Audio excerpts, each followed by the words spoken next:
Hello everyone, welcome to Sipika Social Science classes.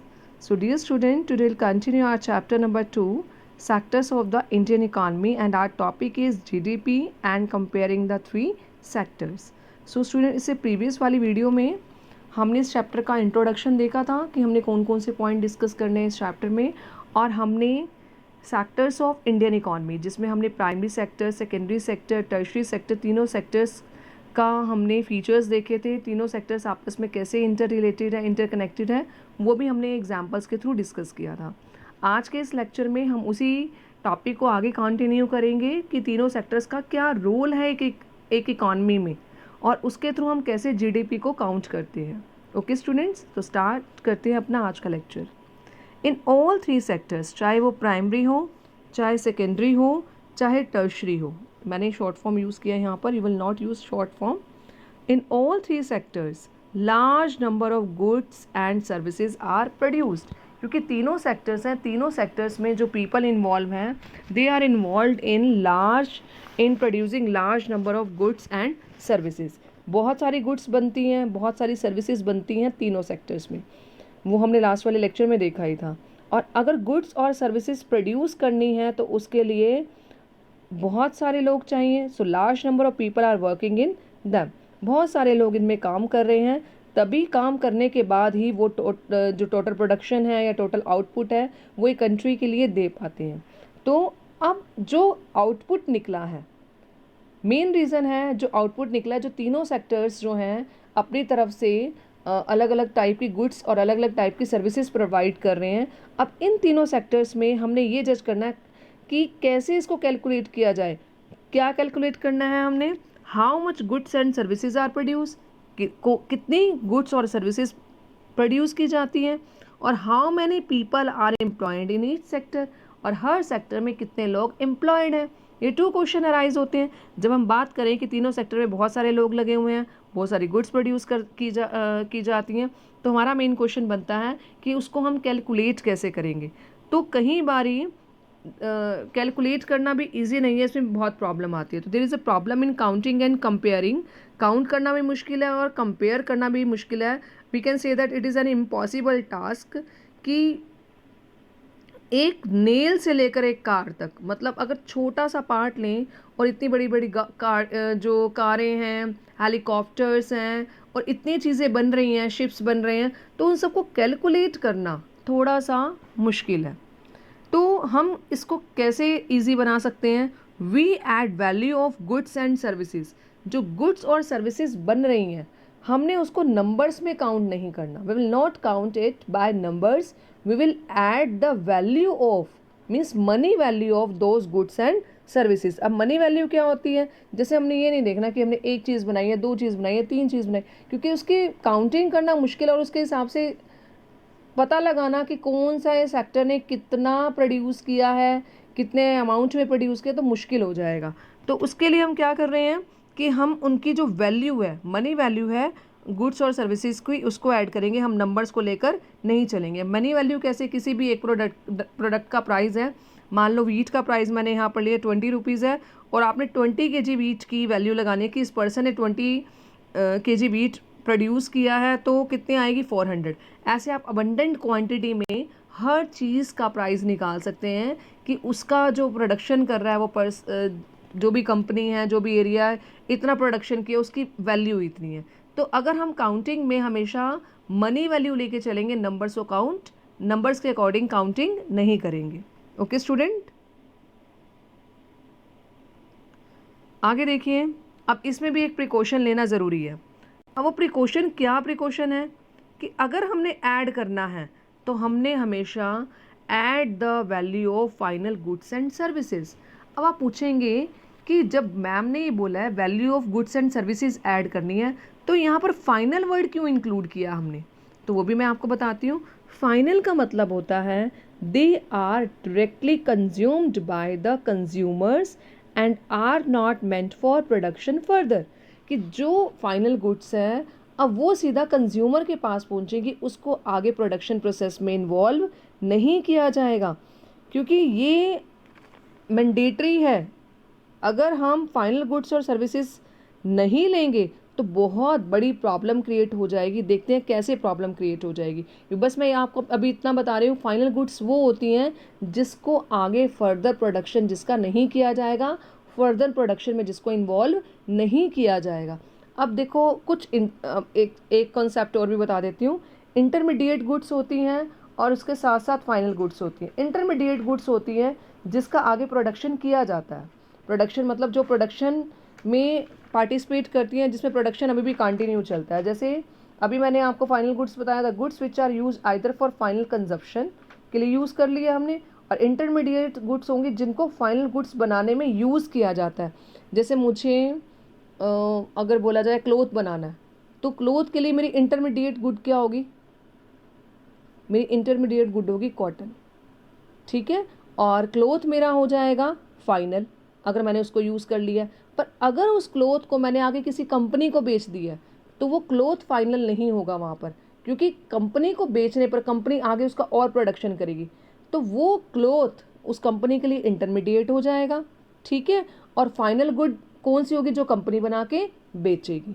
तो students, जब तक एक चीज़ प्रोसेस में चलती रहती है तो वो चीज़ हमारी इंटरमीडिएट गुड्स में आएंगे। ज़रूरी नहीं है कि एक के लिए वो इंटरमीडिएट हो तो दूसरे के लिए भी नहीं हो, ऐसा नहीं है, ठीक है। तो वो भी अभी आप आगे वाले एग्जाम्पल्स में देखना, ठीक है। There is a example of biscuit. हम बिस्किट का एग्जाम्पल ले रहे हैं, आपके एनसीईआरटी की बुक में भी बिस्किट का एग्जाम्पल लिया हुआ है, तो इसलिए मैंने उसी एग्जाम्पल को लिया ताकि आप आसानी से अंडरस्टैंड कर पाए। एक फार्मर है, वो वीट सेल करता है, ठीक है। उसने वो जो वीट है फ्लोर मिल वाले को बेच दिया। फ्लोर मिल वाले को उसने बेचा है 8 रुपीज़ पर केजी में। जो वीट है उसको सेल किया गया फ्लोर मिल वाले को, फ्लोर मिल वाले ने उसको लिया 8 रुपीज़ पर केजी में। अब फ्लोर मिल ने आगे उसको बिस्किट बनाने वाली कंपनी में बेच दिया, क्योंकि फार्मर ने तो वीट बेचा, वीट से उसने उसको पीसा, ठीक है। 8 रुपये का मिला इसको फ्लोर मिल वाले को, और फ्लोर मिल वाले ने इसको बिस्किट वाली कंपनी को 10 रुपीज़ पर केजी पर बेच दिया, ठीक है।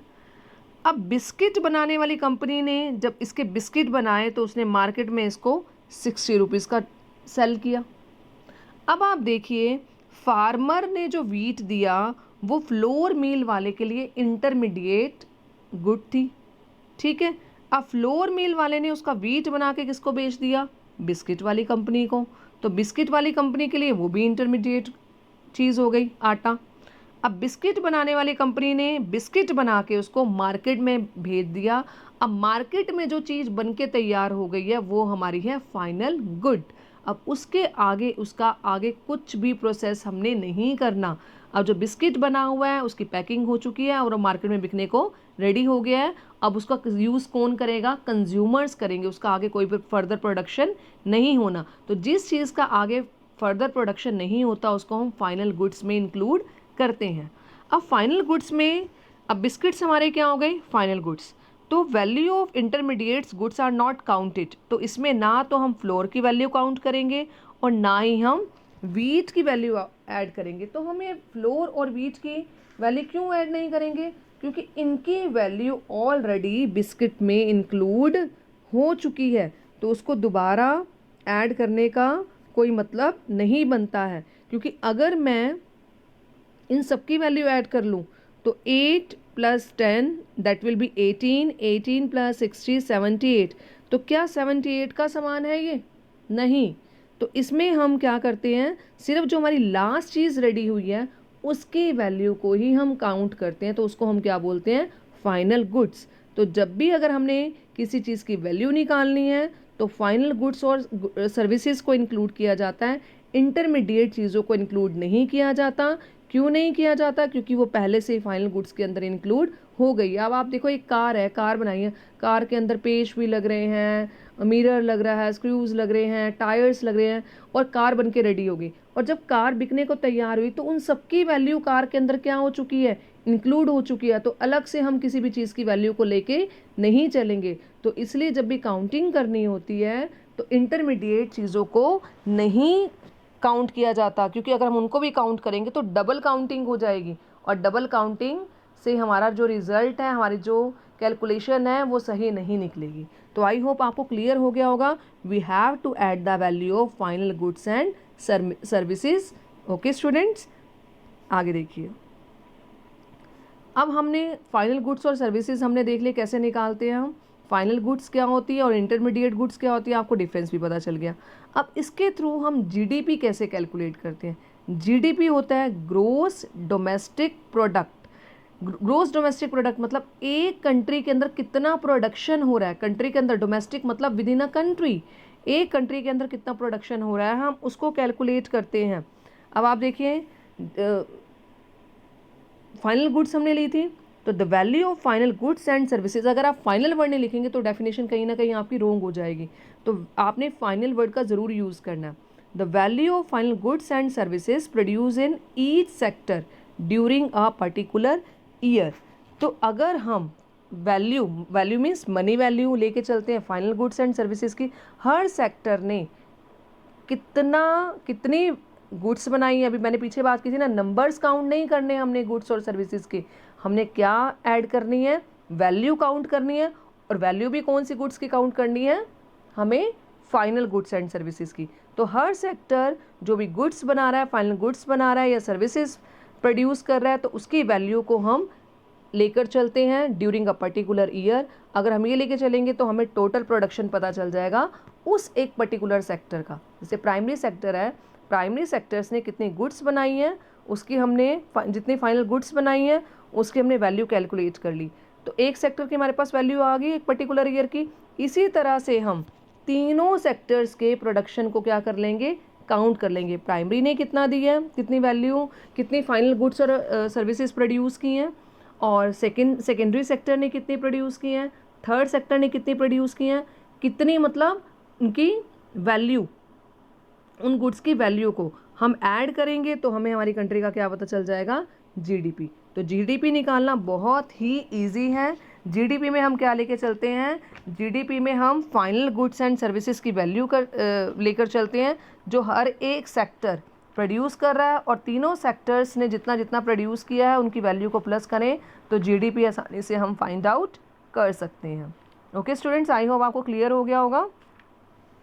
अब इसमें जो जीडीपी काउंट करने का टास्क है वो किसको दिया हुआ है, जीडीपी काउंट करने का टास्क दिया हुआ है सेंट्रल स्टैटिस्टिकल ऑफिस, जिसको हम सीएसओ बोलते हैं।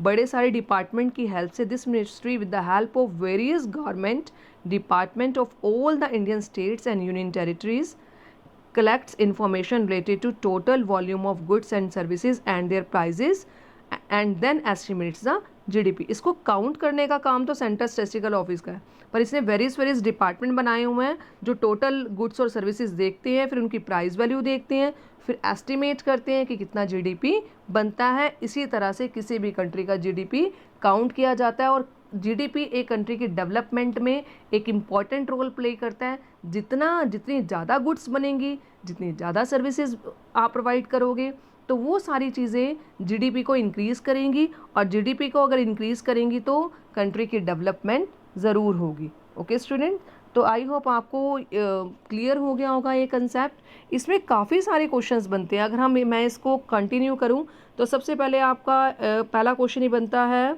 कि what is the difference between the final goods and intermediate goods, वो आप आसानी से दे पाएंगे। उसके बाद है how can you calculate the value of goods and services produce in a country, कैसे कर सकते हैं, जिसमें आप बिस्किट का एग्जाम्पल लेके आप आसानी से समझा सकते हैं कि कैसे वैल्यूज़ को कैलकुलेट किया जाता है। तो ये भी आ सकता है, और एक क्वेश्चन ये भी आ सकता है, while estimating the national income only the value of final goods and services is used. Final goods और सर्विसेज को क्यों लिया जाता है, उसमें भी आप बिस्किट का एग्जाम्पल ले सकते हैं। और एक आपका क्वेश्चन बनता है, what is GDP and how you can find out GDP and which organisation helps to find out the GDP, मतलब कौन सी ऑर्गेनाइजेशन या मेज़र करने का जो टास्क दिया गया है वो कौन सी ऑर्गेनाइजेशन को दिया गया है, वो भी इस वाली वीडियो लेक्चर में ये सारे क्वेश्चंस आपके कवर हो जाते हैं।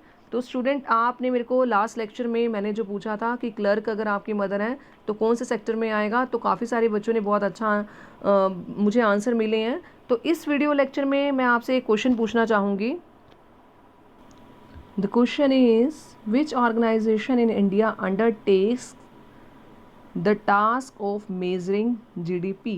GDP को मेज़र करने का टास्क कौन सी ऑर्गेनाइजेशन को दिया गया है? Tell me in my comment section. Okay, thank you.